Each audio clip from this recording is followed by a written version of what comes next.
Hello friends, इससे पहले के लेक्चर में हमने एग्रीकल्चर इनकम के बारे में पढ़ा था और नॉन एग्रीकल्चर इनकम के बारे में पढ़ा था। एग्रीकल्चर इनकम को कैसे आइडेंटिफाई किया जा सकता है, नॉन एग्रीकल्चर इनकम कौन सी होती हैं और वो किस कंडीशंस पर बेस्ड होती हैं। तो गाइस, जिसने भी अभी तक एग्रीकल्चर इनकम का पार्ट 1 नहीं देखा है तो पहले जाके वो लेक्चर देखिए। आज हम पढ़ने वाले हैं पार्शियल एग्रीकल्चर इनकम। देखिए गाइस, जब आप घर में चाय बनाते हो तो क्या बड़े बड़े लीव्स यूज़ करते हो? कौन सी टी यूज़ करते हो? डस्ट टी यूज़ करते हो ना। बट जब ह्यूमन कल्टीवेशन होता है तो उसमें से क्या उगता है? उसमें से टी लीव्स उगते हैं और जब बाद में उसे मैन्युफैक्चर किया जाता है तो ही उसमें से डस्ट टी बनाई जाती है। सपोज गाइस, आपका बिजनेस है growing and manufacturing of T. First T को ग्रो करते हो, टी लीव्स को ग्रो करते हो, देन उसमें से टी बनाते हो और उसे एज अ प्रोडक्ट मार्केट में सेल करते हो, तो वो कौन सी इनकम होगी? वो पार्शियल एग्रीकल्चर इनकम होगी। फर्स्ट टी लीव्स को ग्रो करना, फिर उसमें से टी बनाना, फिर उसे एज अ प्रोडक्ट मार्केट में सेल करना, वो कौन सी इनकम होगी? वो पार्शियल एग्रीकल्चर इनकम होगी। Growing of T, growing of T, ये कौन सी इनकम होगी? Agriculture income. और manufacturing of T, manufacturing of T होगी non agriculture income. Non agriculture income. T को ग्रो करना एग्रीकल्चर इनकम, फिर उससे बाद में मैन्युफैक्चर करना वो नॉन एग्रीकल्चर इनकम। और किस केसेस में ऐसे हो सकता है? Sugar out of sugar cane, coffee निकालते हैं आउट ऑफ कॉफ़ी बीन्स। देखिए गाइस, इसके लिए 4 रूल्स हैं ये देखने के लिए कि पार्शियल एग्रीकल्चर इनकम में से कितना एग्रीकल्चर इनकम का पोर्शन है जो कि एग्जैम्प्ट है और कितना नॉन एग्रीकल्चर है जो कि टैक्सेबल होगा। तो हमें वो रूल देखने पड़ेंगे। देखते हैं हमारे रूल। ये रूल है रूल 7। रूल 7 ये जनरल रूल है। ये प्रोविज़न शुगर के लिए एप्लीकेबल है। शुगर के लिए देखिए गाइस, सपोज आप शुगर बनाते हो। शुगर किस में से बनाया? शुगर केन में से। शुगर बनाया शुगर केन में से। अगर सपोज करो आपने शुगर नहीं बनाया, अगर आप शुगर केन ही मार्केट में सेल कर देते हो, उसकी मार्केट वैल्यू क्या होगी? मीन्स अगर हमने शुगर केन को बेचा होता तो हमें सेल करके इतना पैसा मिलता, तो वो क्या हुई? वो मार्केट वैल्यू हुई शुगर केन की। जो हम शुगर केन सेल करके हमें मिल सकती थी, वो कौन सी वैल्यू हुई? मार्केट वैल्यू हुई शुगर केन की। तो हम क्या करेंगे? As per general rule, sugar के सेल की जो भी इनकम होगी, शुगर को सेल करने पर जो भी इनकम होगी उसे लेस करेंगे market value of sugar cane में से। Market value of sugar cane में से लेस करेंगे। बाकी जो भी एक्सपेंसेस होंगे जैसे कल्टीवेशन वगैरह के, वो हम माइनस नहीं करेंगे, उसे डिडक्ट नहीं करेंगे। तो हमें डिडक्शन किस में से मिली? शुगर के केस में हमें डिडक्शन मिली मार्केट वैल्यू से। जो भी शुगर केन की मार्केट वैल्यू होगी उसे हम डिडक्ट कर देंगे। तो गाइस, एज पर रूल 7 जो भी मार्केट वैल्यू होगी उसमें से हमें डिडक्शन मिलती है। डिडक्शन किस में से मिलती है? मार्केट वैल्यू में से। गाइस, ये इम्पोर्टेंट है। तो हमारे गाइस कुछ और भी रूल्स होते हैं, जैसे कि रूल 7A 7, ये गाइस स्पेसिफिक रूल्स होते हैं। वो जनरल रूल था, ये स्पेसिफिक रूल है। These are specific rule. जैसे कि rule 7A is applicable only for rubber और 7B1 is applicable only for coffee. 8 rule is applicable only for tea. जैसे कि आपने जो टी प्रोडक्ट सेल किया था उसमें से जो भी प्रॉफिट हुआ उसमें से 60% profit is considered to be agriculture income. 60% agriculture income आनी चाहिए। ये एग्रीकल्चर है और ये एग्रीकल्चर है, ये नॉन एग्रीकल्चर है।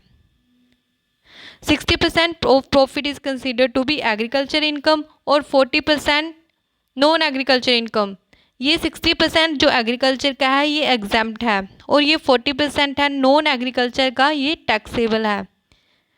जब हम growing and manufacturing of T करते हैं उसमें से 60% एग्रीकल्चर इनकम का प्रॉफिट माना जाएगा और वो एग्जैम्प्ट होगा, और 40% नॉन एग्रीकल्चर का विच इज़ टैक्सेबल।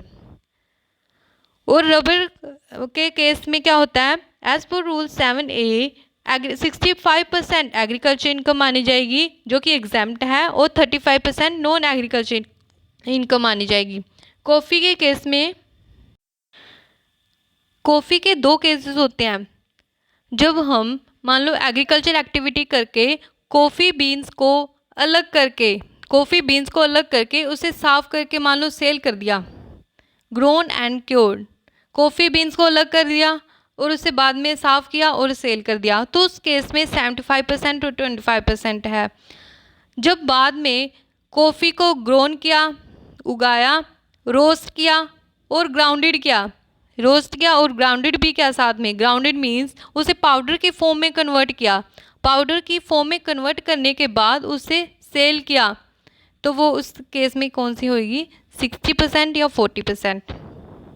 दोनों केसेस में डिफरेंस समझ में आया। एग्रीकल्चर एक्टिविटी करके कॉफ़ी बीन्स को अलग करके, कॉफ़ी बीन्स को बस अलग किया, साफ़ किया और सेल कर दिया, तो उस केस में ग्रोन एंड क्योर्ड के केस में 75% 25%। उसके बाद में अगर क्योर्ड करने के बाद अगर रोस्ट भी किया, ग्राउंडेड भी किया, उसे पाउडर की फॉर्म में कन्वर्ट भी किया, उसके बाद सेल किया, तो उस केस में 60% और 40%। ये चारों केसेस मोस्ट इम्पोर्टेंट है गाइज, ये चारों, ये रेशो याद करके जाना, मोस्टली क्वेश्चन एग्ज़ाम में पूछे जाते हैं। होप आपको ये चारों समझ में आए होंगे, ये वाला पोर्शन पार्शियल एग्रीकल्चर इनकम का पोर्शन समझ में आया होगा गाइस। नेक्स्ट हमारा टॉपिक है scheme of partial integration. Suppose guys आप एग्रीकल्चर इनकम और नॉन एग्रीकल्चर इनकम दोनों ही कमाते हो एज एन इंडिविजुअल असेसी।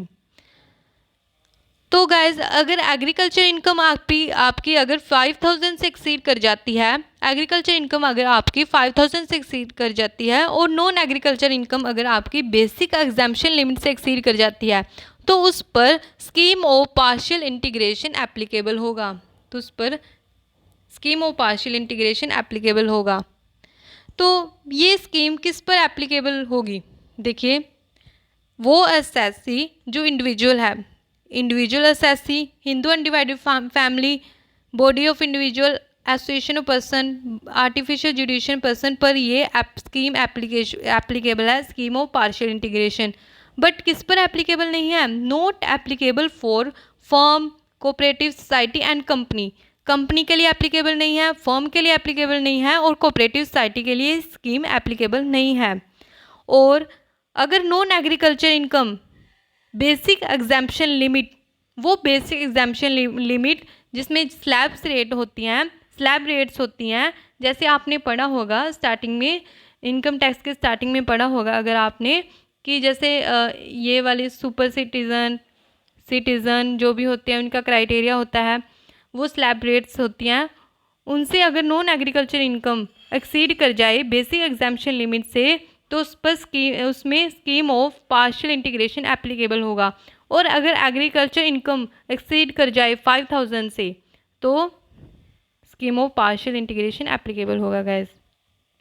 ये दोनों, अगर ये दोनों कंडीशंस हो जाएं, सेटिस्फाइड हो जाएं, नॉन एग्रीकल्चर इनकम वाली और एग्रीकल्चर इनकम एक्सीड 5000 वाली, तो उस पर scheme of partial integration applicable होगा। और इसमें टैक्स को कैसे कैलकुलेट करेंगे वो देखते हैं।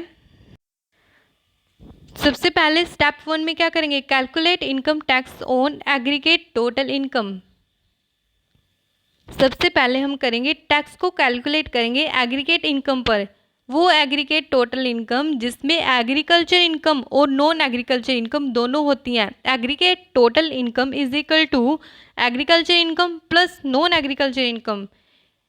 इसमें एजुकेशन सेस को इंक्लूड नहीं करना, एजुकेशन सेस को इंक्लूड नहीं करना, only agriculture income plus non agriculture income, इसके ऊपर टैक्स का कैलकुलेट करेंगे। Second step, calculate income tax on agriculture income plus basic exemption. Second step में हम क्या करेंगे, हम इनकम टैक्स कैलकुलेट करेंगे एग्जाम्पशंस पर, एग्जाम्प्टेड इनकम्स पर हम टैक्स को कैलकुलेट करेंगे। तो थर्ड स्टेप में क्या करेंगे, थर्ड स्टेप में जो भी फर्स्ट स्टेप में हम टोटल टैक्स कैलकुलेट किया था उसमें से एग्जाम्पशंस लेस कर देंगे, टोटल टैक्स में से एग्जाम्पशंस को लेस करेंगे तो टैक्सेबल इनकम आ जाएगी। ये जो भी टैक्सेबल इनकम आएगी ये गवर्नमेंट की एक्स्ट्रा रेवेन्यू होगी, इसमें इससे गवर्नमेंट को बेनिफिट मिलता है। फोर्थ स्टेप में हम क्या करेंगे, फोर्थ स्टेप में हम सरचार्ज और health and education cess at the rate of 4% हम ऐड करेंगे तो हमें नेट टैक्स पेबल मिल जाएगा as per scheme of partial integration. तो गाइस ये है हमारा टैक्स कैलकुलेट करने का मेथड। ये वैसे ज़्यादा इतना इम्पोर्टेंट है नहीं है, अभी तक तो एग्ज़ाम में नहीं पुट किया गया, बट मुझे लगा कि थोड़ी सी नॉलेज थोड़ी बहुत नॉलेज होनी चाहिए तो इसलिए आपको बता दिया।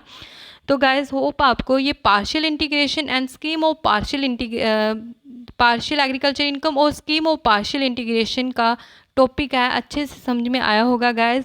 और गाइस जिसने भी चैनल को सब्सक्राइब नहीं किया है तो प्लीज़ चैनल को सब्सक्राइब कीजिए ताकि आपको आगे की अपडेट्स मिलती रहें। और मिलते हैं गाइस हमारे नेक्स्ट लेक्चर में, तब तक के लिए टेक केयर, थैंक यू।